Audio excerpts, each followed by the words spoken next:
بسم اللہ الرحمن الرحیم۔ السلام علیکم۔ دربار سلطان لگا ہوا تھا۔ بہت سے لوگ اپنے مسائل سلطان کی خدمت میں لے کر حاضر ہو رہے تھے۔ سب اپنے اپنے مسائل کا حل نکال کر خوش ہو کر وہاں سے جا رہے تھے، کیونکہ سلطان کبھی کسی بھی شخص کے ساتھ ناانصافی نہیں کرتے تھے۔ سب کے مسائل کو بہت دھیان اور سمجھ بوجھ کے ساتھ حل کرتے تھے۔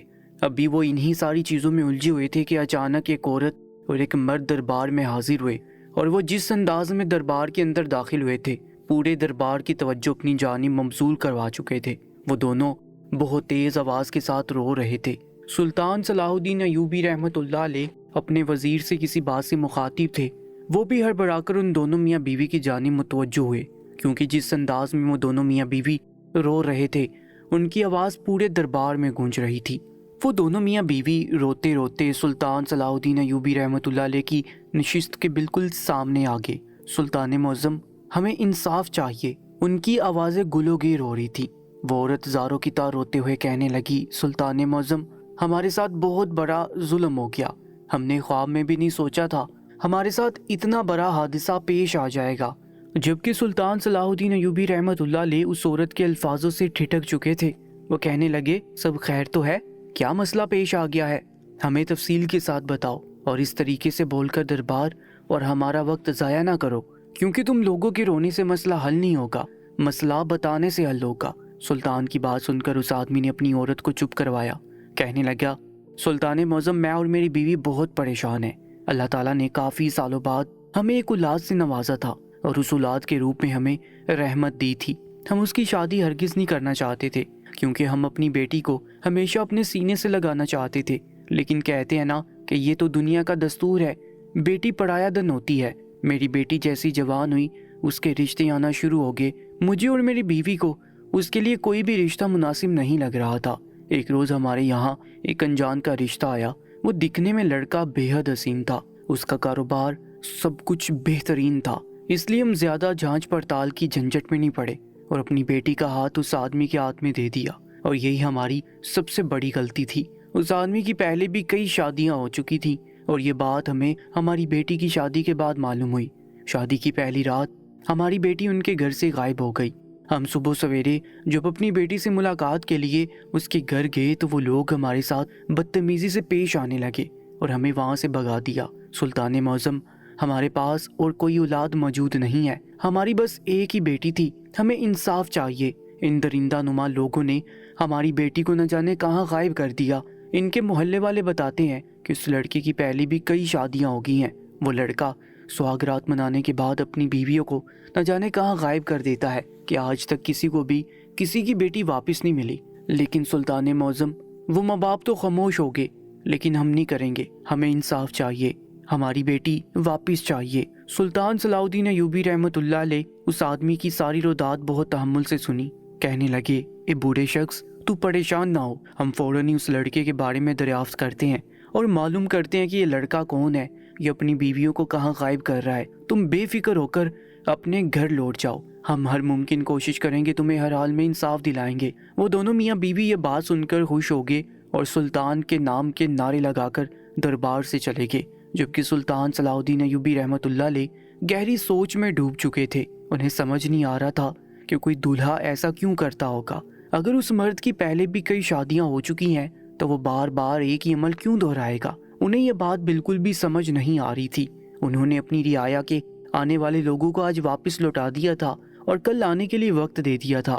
وہ بھی اس مسئلے پر سوچ و بچار کرنا چاہتے تھے تاکہ معلوم ہو سکے کہ اصل گناہگار کون ہے۔ وہ اپنی سپاہیوں کو بھیج کر اس لڑکے کو گرفتار کروانے کے بارے میں ابھی اپنی نشست پر بیٹھے یہی سوچ رہے تھے کہ اچانک ہی دربار کا دروازہ کوئی بہت زور زور سے پیٹنے لگا، جبکہ سلطان صلاح الدین ایوبی رحمۃ اللہ علیہ نے حیران نگاہوں سے دروازے کی جانب دیکھا۔ وہاں پر دو سپاہی کھڑے ہوئے تھے۔ وہ لوگ فوراً ہی حرکت میں آئے۔ باہر ایک نوجوان مرد کسی بھی طریقے سے دربار کے اندر آنا چاہتا تھا۔ سلطان صلاح الدین ایوبی رحمۃ اللہ علیہ اس منظر کو دیکھ حیران ہو گئے اور انہوں نے فوراً ہی اپنے وزیر کے ذریعے اس آدمی کو دربار میں آنے کی اجازت دے دی۔ وہ لڑکا دکھنے میں تقریباً 25-26 سال کی عمر کا تھا۔ اس کی رنگت دودھیا تھی۔ وہ بھاگتا ہوا دربار میں داخل ہوا اور سلطان صلاح الدین ایوبی رحمۃ اللہ علیہ کے قدموں میں گر کر ان سے فریاد کرنے لگا کہ سلطان معظم، مجھے ہر حال میں انصاف چاہیے، میں مزید اب یہ سب برداشت نہیں کر سکتا۔ میں نے بہت چیزیں برداشت کر لی ہیں، لیکن اب حد ہو گئی ہے۔ میں نے سوچا بھی نہ تھا کہ میرے ساتھ اتنا سب کچھ ہو جائے گا، اور اس کے بعد میرے ساتھ یہ ہوگا۔ اس کی باتیں ان کے سر سے گزر رہی تھی۔ سلطان صلاح الدین ایوبی رحمۃ اللہ علیہ نے اس نوجوان مرد کو دیکھا اور اپنی گمبھیر آواز میں کہنے لگے، اے نوجوان مرد، سامنے کھڑے ہو جاؤ اور اپنی ساری باتیں ہمیں تفصیل کے ساتھ بتاؤ۔ اگر تم اس طریقے سے روگے تو میں تمہیں سپاہیوں کے ذریعے محل سے باہر کروا دوں گا۔ جبکہ وہ لڑکا سلطان صلاح الدین ایوبی رحمۃ اللہ علیہ کی بات سن کر اپنے آنسو صاف کرنے لگا اور سلطان کی نشست کے بالکل سامنے کھڑا ہو گیا۔ سلطان صلاح الدین ایوبی رحمۃ اللہ علیہ اس لڑکے کو بغور دیکھ رہے تھے۔ وہ لڑکا سلطان کی نگاہوں میں دیکھتے ہوئے کہنے لگا، سلطان معظم، میں نے کئی سالوں سے اپنے اوپر بیتی ہوئی اس اذیت کو لوگوں سے چھپایا ہے۔ آپ تک یہ بات میں نے کبھی نہیں پہنچائی۔ خود کے درد کو میں اپنے اندر ہی چھپا کر رکھتا ہوں، لیکن آج حد ہو گئی ہے۔ میری برداشت کی انتہا ہو چکی ہے۔ لوگوں کے تانے، لوگوں کی باتیں سن سن کر میں پاگل ہونے جیسا ہو گیا ہوں۔ سلطان معظم، میری 20 شادیاں ہو چکی ہیں۔ میں مانتا ہوں آپ کو یہ بات سن کر حیرت ہوگی، لیکن میرا بھی حق ہے کہ میں ایک عورت کے ساتھ اپنی مکمل زندگی گزاروں، اور میں ایسا کرنا بھی چاہتا ہوں، لیکن نہ جانے وہ کون ہے جو مجھے یہ کرنے نہیں دے رہا۔ بلکہ جیسے میں اپنی بیوی کے ساتھ سہاگ رات مناتا ہوں، اس کے ساتھ ہم بستر ہو کر سو جاتا ہوں، تو آدھی رات کے پہر نہ جانے میری بیوی کو کون اغوا کر کے لے جاتا ہے، اور صبح میری بیوی غائب ہو جاتی ہے۔ لوگوں کے ڈھونڈنے سے بھی میری بیوی کسی کو نہیں ملتی۔ سلطان معظم، میں پریشان ہو چکا ہوں۔ کل روز ہی میری شادی ہوئی تھی، اور یہ شادی میری پسند کے مطابق ہوئی تھی۔ میں اس لڑکی کو کافی سالوں سے پسند کرتا تھا، لیکن اس ڈر کی وجہ سے میں اسے شادی نہیں کر پا رہا تھا کہ اگر میں نے اسے شادی کی تو وہ بھی ہر عورت کی طرح غائب ہو جائے گی۔ لیکن میں نے اللہ کا نام لے کر اس سے شادی کی، اور اگلے روز ہی ہمیشہ کی طرح ہوا اور میری بیوی غائب ہو گئی۔ لیکن اس کے ساتھ ساتھ آج انتہا ہو چکی ہے۔ اور پھر وہ سلطان صلاح الدین ایوبی رحمۃ اللہ علیہ کو اپنے اوپر بیتی ہوئی داستان سنانے لگا۔ سلطان صلاح الدین ایوبی رحمۃ اللہ علیہ حیران ہو گئے، اور وہ اس بات کو سوچنے پر مجبور ہو چکے تھے کہ آخر اس نوجوان کے ساتھ یہ سب تماشا کر کون رہا ہے۔ آخر وہ کون ہے جو اس نوجوان کے ساتھ اتنا ظلم کر رہا ہے؟ وہ جو ابھی اس کو گرفتار کروانے کے لیے اپنے سپاہیوں کو بھیج رہے تھے، اور وہ خود پریشان تھے کہ وہ کیا فیصلہ لیں۔ انہوں نے اس نوجوان مرد کو بھی تسلی دی اور اس کو واپس لوٹا دیا کہ وہ ہر حال میں اس کے مسئلے کا حل نکالیں گے۔ وہ اپنی نشست چھوڑ کر اپنے مخصوص کمرے میں آ چکے تھے، لیکن ان کے دماغ کی ساری سوچیں اس لڑکے کے مسئلے سے ہی جڑی ہوئی تھی۔ کافی دیر تک وہ اپنے مخصوص کمرے میں بیٹھے ہوئے اس بارے میں ہی سوچتے رہے، لیکن کافی سوچ و بچار کے بعد بھی انہیں اس مسئلے کا کوئی حل نظر نہیں آیا۔ اچانک ہی ان کے دماغ میں بغداد کے وہ عالم دین آئے جو ہمیشہ سے ہی ان کو مسائل کا حل نکالنے میں مدد کر دیتے تھے۔ انہوں نے فوراً ہی بغداد یہ پیغام پہنچایا کہ سلطان صلاح الدین ایوبی رحمۃ اللہ علیہ ان سے ملنے کے خواہش مند ہے۔ ان کی یہ بات سننی تھی کہ وہ عالم دین فوراً ہی بغداد سے ان کے محل کی جانب چل پڑے۔ رات کے پہر وہ محل میں پہنچے تو سلطان صلاح الدین ایوبی رحمۃ اللہ علیہ ان کے انتظار میں ہی جاگ رہے تھے۔ وہ فوراً ہی ان کو عزت کے ساتھ اپنے اس مخصوص کمرے میں لے کے، جہاں پر وہ کسی کو بھی جانے کی اجازت نہیں دیتے تھے، انہوں نے بہت عزت و احترام کے ساتھ انہیں ان کی نشست پر بٹھایا اور خود بھی ان کے ساتھ بیٹھ کے وہ عالم دین سلطان صلاح الدین ایوبی رحمۃ اللہ علیہ کو دیکھتے ہوئے کہنے لگے، بولو سلطان صلاح الدین ایوبی، کیا مسئلہ پیش آ گیا ہے جو تم نے ہمیں اتنی جلد بازی میں یاد کیا؟ یہ بات سن کر سلطان نے ساری رودات ان کے گوش گزار دی، جبکہ وہ عالم دین بہت غور سے ساری باتوں کو سننے لگے، اور اس کے بعد جو بات انہوں نے سلطان کو بتائی وہ بات سلطان کے قدموں تلے زمین نکال چکی تھی۔ انہیں ایسا محسوس ہو رہا تھا کہ جیسے محل کی چھت ان کے سر پر آن گری ہو۔ وہ حیرت بڑی نگاہوں سے عالم دین کو دیکھتے ہوئے کہنے لگے، ایسا کیسے ہو سکتا ہے؟ کیونکہ ان عالم دین کا کہنا تھا کہ وہ لڑکا کوئی عام لڑکا نہیں ہے، وہ لڑکا آدم خور ہے، اور جس سے اس کی آخری بار شادی ہوئی تھی وہ لڑکی بھی کوئی عام لڑکی نہیں تھی، وہ یقیناً کوئی جن زادی تھی یا پھر کچھ اور، کیونکہ جس نے سب عورتوں کا بدلہ لینے کے لیے اس کی اپنی بہن کو اپنے قابو میں کر لیا اور اس کو اپنے ساتھ لے گئی۔